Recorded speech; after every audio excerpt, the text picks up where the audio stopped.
Hello दोस्तों, आज के मार्केट में आप सभी का स्वागत है। तो बात कर लेते हैं अपन लेवल्स के बारे में कि कल कौन कौन से लेवल हमारे इंपॉर्टेंट लेवल है और इन लेवल पे कैसे अपने को ट्रेड के लिए प्लान करना है। बाकी जो यूट्यूब लाइव सेशन 7 बजे होता था वो आपका होगा 7 बजे, उसके लिए आप बिल्कुल बेफिक्र रहिए। सारे जितने भी ट्रेड यहाँ पर किए गए हैं इनके पीछे का लॉजिक क्या है एंड प्लस आपका क्यों इनके से हमने क्या ऑप्शन चेन का डेटा एनालिसिस किया था, वो सारी वीडियो रिकॉर्डेड है। वो आपको पूरा डिटेल में 7 बजे आपको लाइव सेशन में आपको देखने को मिलेगा, ठीक है।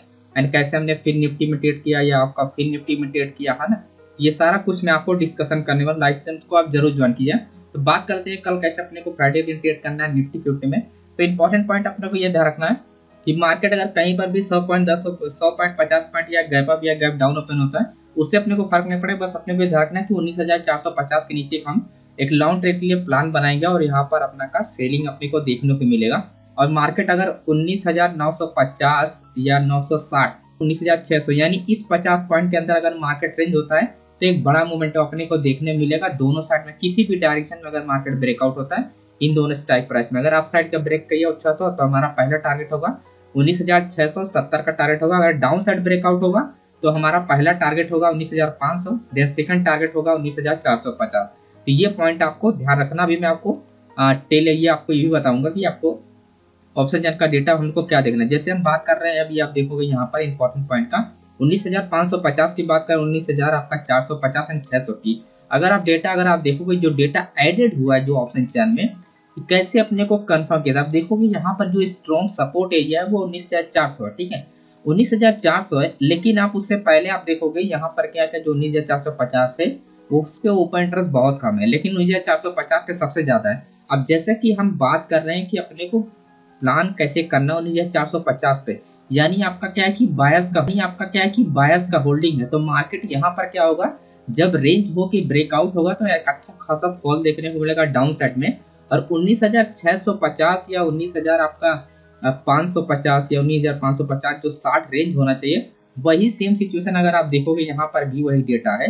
क्योंकि यहाँ पर हाईएस्ट ओपन इंटरेस्ट 19,600 एंड उसके बाद 650, क्योंकि ये क्या हो जाएगा 19,700 की स्ट्रॉन्ग रेजिस्टेंस लेवल जो कि इंट्राडे में सबसे हाईएस्ट यहाँ पर चेंज ऑफ पैटर्न तेज हुआ है विथ वॉल्यूम, जिसका मतलब कि 700 तो ब्रेक नहीं होगा। तो 19,650 और 19,600 के बीच में यानी इधर ही 100 पॉइंट के अंदर अपने का मार्केट क्या होनी चाहिए, रेंज होनी चाहिए। जब रेंज होगा तो अपने को बहुत अच्छा ये ब्रेकआउट मिलेगा। जो मैं टारगेट लिए बता रहा हूँ कि ये अपने को 600 ब्रेक करेगा तो एक छोटा सा अपने को टारगेट मिलेगा और यही वो डिसाइड करेगा आपका 19,650। क्योंकि तब ये क्या कर रहा होगा, जो सेलर्स होगा दोस्तों वो लॉस कर रहा होगा, ठीक है, क्योंकि हाईएस्ट ओपन इंटरेस्ट है। और जब ये टूटेगा तब अच्छा खासा अपने को अप साइड के लिए मोमेंटम देखने को मिलेगा। तो जो हमारा टारगेट होगा अप साइड के लिए, तो मैं आपको बताया तो हमारे टारगेट जो होंगे वो आपका होगा 19,730 एंड हमारा होगा 19,780। तो यही हमारा पूरा का पूरा प्लान है कल, और इसी के हिसाब से हम लोग ट्रेड करने वाले हैं और ऑप्शन चेन के डेटा के हिसाब से, ठीक है। बाकी लाइव मार्केट में वो सारा कुछ मैं अपडेट करता रहूंगा, वो आपको मिलता रहेगा डेली बेसिस पे। एग्जैक्टली कब बायर एंट्री करता है, कब सिलेंडर का, वो सारा कुछ मैं आपको यहाँ पर अपडेट करता रहूंगा। तो टेलीग्राम पे आप लोग एक्टिव रहिएगा दोस्तों, ठीक है। अब बात कर लेते हैं जैसे बैंक निफ्टी का। तो बैंक निफ्टी में एक अच्छा खासा अपने को देखो ब्रेकआउट ट्रेड मिलने वाला, क्योंकि करेक्शन पैटर्न क्या है, ब्रेकआउट पे है, ठीक। अब इंपॉर्टेंट पॉइंट है कि बैंक निफ्टी अपने को बहुत अच्छा अपने को फॉल देखने को मिल सकता है। अपने को ये ध्यान रखना कि जब भी मार्केट क्या है कि 44,170 से मार्केट नीचे ट्रेड करे तो जो पहला टारगेट होगा हमारा 44,100 का होगा, क्योंकि स्कैल्पिंग ट्रेड करना है। और जब ये सेलर्स एरिया ब्रेक होगा उसके बाद कुछ भी सेलर्स एरिया नहीं है, सिर्फ और सिर्फ दोस्तों आपका ये बायर जोन ही बचेगा। जब बायर जोन मिलेगा तो सिंपल आपको क्या ध्यान रखना है, इंटरेस्ट आपको ज्यादा होना चाहिए स्ट्राइक प्राइस पे, ठीक है। जैसे 44,000 हो गया, 43,900 हो गया, 43,800 हो गया, 43,000, इन सब पे एक ही चीज आपको ध्यान रखना चाहिए, open interest and volume and change open interest क्या होना चाहिए, ज्यादा होना चाहिए। जो ओपन इंटरेस्ट होने चाहिए वो किसी एक स्ट्राइक प्राइस पर हाईएस्ट ओपन इंटरेस्ट नहीं होना चाहिए, ये भी पॉइंट आपको ध्यान रखना है। जैसे एग्जांपल के लिए मैं आपको दिखाता हूँ यहाँ पर, तो उससे आपको क्लियरिटी मिल जाएगी मैं आपको क्या बता रहा हूँ दोस्तों। अब जैसे यहाँ पर अगर इंपॉर्टेंट सबसे हाईएस्ट ओपन इंटरेस्ट, जैसे कि फॉर एग्जांपल आपका ये 44,500 पे, तो ये सबसे हाईएस्ट ओपन इंटरेस्ट हुआ, ठीक है। तो ऐसा सिचुएशन नहीं होना चाहिए, ठीक, पुट साइड में। अब जैसे यहाँ पर आप देखोगे क्या है कि नियरली आपका 42,000 32,000 14,000, ठीक है। तो आपका जो हाईएस्ट ओपन इंटरेस्ट है वो सिर्फ 44,000 पे, यानी ये तीनों स्ट्राइक प्राइस क्या हो सकती है आपका, ब्रेक हो सकती है। तो अपने को लाइव मार्केट में यही चीजें पॉइंट अपने को ध्यान रखना है, किसी भी स्ट्राइक प्राइस पे आपने क्या कि स्ट्रॉन्ग आपका सपोर्ट लेवल नहीं होना चाहिए, ठीक है। तो जैसे ही 44,000 अपना ये होगा 44,100, तो हमारा क्या होगा 43,975 मार्केट होल्ड करेगा। और अगर ये ब्रेक हुआ यानी कि जो हाईएस्ट ओपन इंटरेस्ट जनरेटेड हुआ प्लस इंट्राडे में ट्रेड किया, तो अपने को अच्छा खासा फॉल देखने को मिलेगा और सीधा जो हमारा टारगेट हुआ 43,594 का, और हमारा जो पहला टारगेट होगा 43,800 का, सेकंड टारगेट जो होगा 43,594 का एंड 590 का। ठीक, और अपने को वहीं अप साइड के लिए मोमेंटम के लिए अपने को स्ट्रॉन्ग रेजिस्टेंस लेवल जो है, देखो अप साइड के लिए दोस्तों यहाँ पर रिस्की ट्रेड हो सकता है। रिस्की ट्रेड की जब तक हाई वॉल्यूम के साथ ट्रेड नहीं होगा तब तक अपन ट्रेड ही नहीं कर सकते इस कंडीशन में। जैसे 45,000 का ये 44,500 सॉरी 44,500 जब तक ये वाला जो लेवल आप देख रहे हो रेजिस्टेंस एंड सपोर्ट, मैं इसको जूम आउट करता हूँ तो आपको ये समझ में आएगा। ये जो चीजें मैं आपको बता रहा हूँ ना, ये रेजिस्टेंस लेवल एंड सपोर्ट, ये सप्लाई एंड डिमांड एरिया। तो इस एरिया में क्या होना चाहिए, हैवी वॉल्यूम होना चाहिए। तो हैवी वॉल्यूम का मतलब क्या होना चाहिए, प्राइस रेंज होना चाहिए।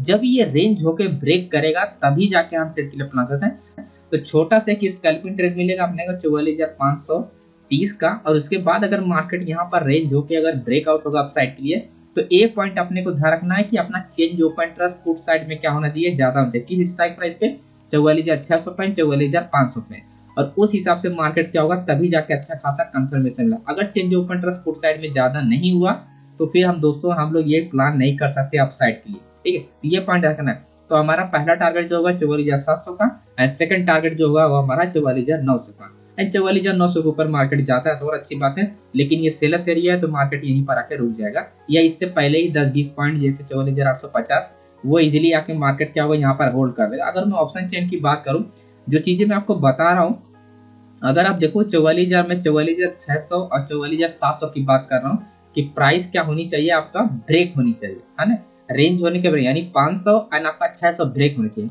तो वही चीज अगर आप यहाँ पर नोटिस करोगे 44,600, तो हाईएस्ट ओपन इंटरेस्ट क्या है 44,500। जब 44,500 प्राइस रेंज होगा तो यहाँ पर क्या होगा, पोजीशन शिफ्टिंग होगा। जो ये लोग आज ओपन किए हैं ये पोजीशन शिफ्टिंग हुआ। ठीक है, पोजीशन शिफ्टिंग का मतलब कि यहाँ पर क्या किसी और स्ट्राइक प्राइस पे हाईएस्ट ओपन इंटरेस्ट होगा। जैसे आपका यहाँ पर आप देखोगे तो 45,000 पे, ठीक है, तो पोजीशन कहीं ना कहीं इसका शिफ्ट होकर 45,000 पे आएगा। तो इस हिसाब से अपने को 300 से 400 पॉइंट का मोमेंटम अपने को देखने को मिलेगा जब प्राइस क्या होनी चाहिए, रेंज ब्रेकआउट होना चाहिए। ये इंपॉर्टेंट पॉइंट है दोस्तों कि आपको यहाँ पर देखना, प्राइस जो होनी चाहिए वो आपका यहाँ पर रेंज होके ही ब्रेकआउट हो जाएगा। रेंज नहीं होगा तो यहाँ पर आपका कंफर्म नहीं होगी प्राइस। तो आपको बैंक निफ्टी या निफ्टी में सारे रूल को फॉलो करना है। बाकी डाउन साइड के लिए अपने को अच्छा ट्रेड मिलेगा एंड अप साइड के लिए अपने को ट्रेड मिलेगा। अप साइड में क्या ज्यादा कम चांसेस है क्योंकि रेंज ब्रेकआउट होगा जब तक हाईएस्ट वैल्यू का तभी ट्रेड मिलेगा। डाउन डायरेक्शन में क्या कि सिंपल, अगर यहाँ पर ब्रेक होगा कोई लेवल यानी आपका ये रेजिस्टेंस लेवल, तो मार्केट नीचे अगर ट्रेड करने लगेगा तो अपने को अच्छा खासा अपने को सीधा सीधा 43,900 या लगभग 44,000 से अपना 43,000 अपना 600 तक मार्केट आए गिरेगा। ठीक है, तो ये अपने को अच्छा खासा बेनिफिट मिल सकता है कल दोस्तों। ओके, बाकी मैं सारा कुछ मैं आपको लाइव सेशन में अपडेट कर दूंगा कि हमने ट्रेड क्यों किया था और किस बेस पे किया था और कंफर्मेशन कैसे निकाला था ऑप्शन चेन का। ये सारा वीडियो रिकॉर्डेड है, वो सारा मैं एक्सप्लेन कर दूंगा। तो इस वीडियो में लाइक कीजिएगा दोस्तों और कमेंट करके जरूर बताइए। कोई भी डाउट होता है तो कमेंट जरूरी है ताकि लाइव सेशन में वो चीज़ें मैं डिस्कशन कर पाऊँ और आपके सारे सवालों का आंसर मैं दे पाऊँ दोस्तों। ओके, तो चैनल पहले तो सब्सक्राइब जरूर कीजिएगा दोस्तों। और एक पॉइंट आप हमेशा याद रखना, कैंडल स्टिक पे देख के दोस्तों ट्रेड मत करना, चाहे वो 5 मिनट का कैंडल स्टिक हो चाहे वो आपका 3 मिनट को या 1 मिनट का। तो 1-2 मिनट पे स्कैल्पिंग आप कर नहीं सकते हो। हमेशा आपको ये ध्यान रखना किसी भी लेवल के पास 5 मिनट टाइम फ्रेम लगाना है। एंट्री सेटअप की मैं आपको बताऊं, जब भी 5 मिनट की कैंडल कोई बार बार रिजेक्ट हो रही है, ठीक है, किसी स्ट्राइक प्राइस या किसी भी जोन के बाद स्ट्राइक प्राइस, बट क्या होती है स्ट्राइक प्राइस जरूरी है पास में। ठीक है, ये आपका क्या है, ये आपका जोन है, यहाँ पर क्या स्ट्राइक प्राइस है तो प्राइस रिजेक्टेड है। ठीक है, या वही चीज आपको क्या है कि बार बार जो प्राइस रिजेक्ट होनी चाहिए दोस्तों किसी जोन के पास होनी चाहिए। जैसे अब बार जोन प्राइस आप देखो यहाँ पर रेंज हुआ था, उसके बाद ब्रेकआउट हुआ था, तभी मैंने यहाँ पर बाकी ऑप्शन चैन का कंफर्मेशन भी था कि यहाँ पर अपन सेल कर सकते हैं। तो इंपॉर्टेंट पॉइंट ये है कि जब भी आप ट्रेड करो 5 मिनट पे तो डोजी कैंडल होनी चाहिए, डोजी टाइप की कैंडल फाइंड करो 5 मिनट टाइम फ्रेम पे, और बार बार क्या होनी चाहिए, रिजेक्ट होनी चाहिए। और किसके पास, या तो बायर्स एरिया के पास होनी चाहिए, सेलर्स एरिया का, और प्लस आपका स्ट्राइक प्राइस भी होना चाहिए। ठीक है, अगर इन तीनों कॉम्बिनेशन के साथ अगर आप ट्रेड करते हो तो डेफिनेटली आपको काफी ज्यादा अच्छा पूरा रिटर्न मिलेगा आपके इन्वेस्टमेंट पे। ओके, बाकी वीडियो को लाइक जरूर किया दोस्तों एंड मिलते हैं नेक्स्ट वीडियो।